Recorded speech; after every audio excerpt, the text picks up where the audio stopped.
Hey friends, welcome to this episode. I am so excited to show you guys how I go about and develop a client's mood board. This is a really instrumental part to creating their brand and their visuals and making sure that we're both on the same page.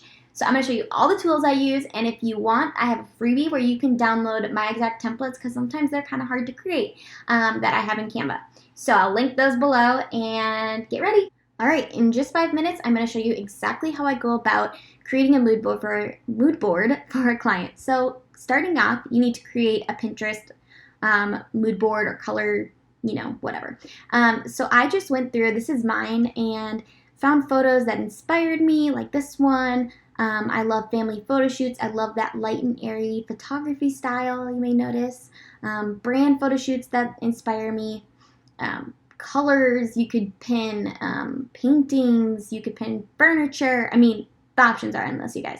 So just go in and pin things that inspire you. And you might look at this mood board and you probably already kind of have an idea of what my brand will come out to look like. So I was going to show you now what my client's looks like to give you a better idea.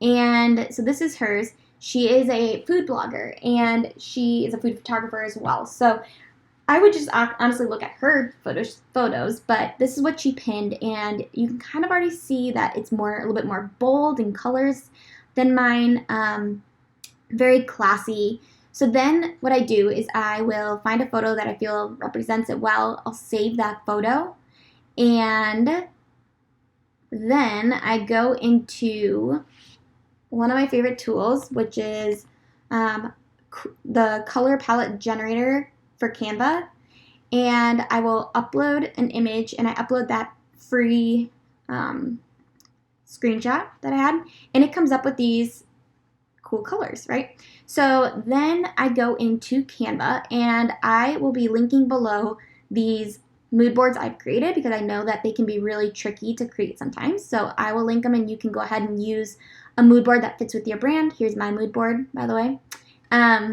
And then what I do is I start to just come up with some color palettes. So I went into here and I took those 4 colors and I was like, yep, those look like they match your brand well.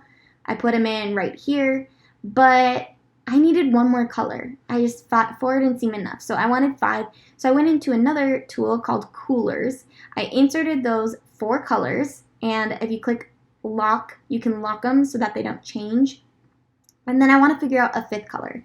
So then I just click the space bar. That would not match your brand. That would not match your brand. And I just kind of find one that I think will match your brand well. That one might, the blue might. And then I take that color and I will go back into the mood or the color palettes that I've created and put it right here. And I also have a whole bunch of color palettes that they've been rejected by other clients. So I might look through that and see if any of those resonate with her. Nah, not really. Maybe this one, although I don't know if the pink does.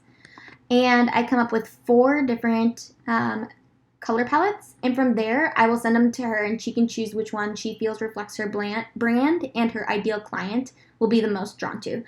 So what I always suggest is if you are doing this yourself, go ahead and post these 4 color palettes on your Instagram and take a poll and see what people have to say, since most of your Instagram followers are usually part of your ideal clients. So then from there, once we've done that, another tip that I love doing is screenshotting. So you can do Command-Shift-4 and you can screenshot like a portion of your Pinterest board. And I go into colorpicker.com and you can upload an image. So I'll upload that screenshot and it will come up with a color palette as well. Or if I'm like, oh, I want this exact red, I can click and it'll bring it up over here. So that's another way to just get some colors that might mesh well together. I like that one. So you just copy it and you can paste it in.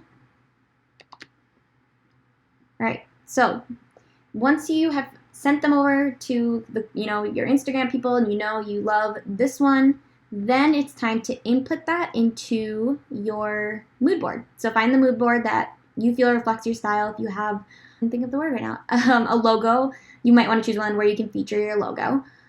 We'll just use this one right now. So you put in the 5 colors and make sure that you put in that hex code The reason being, when you use any tool later and you want to remember what that color is, that color code is what you input. Or if you work with a designer, then they know your color codes.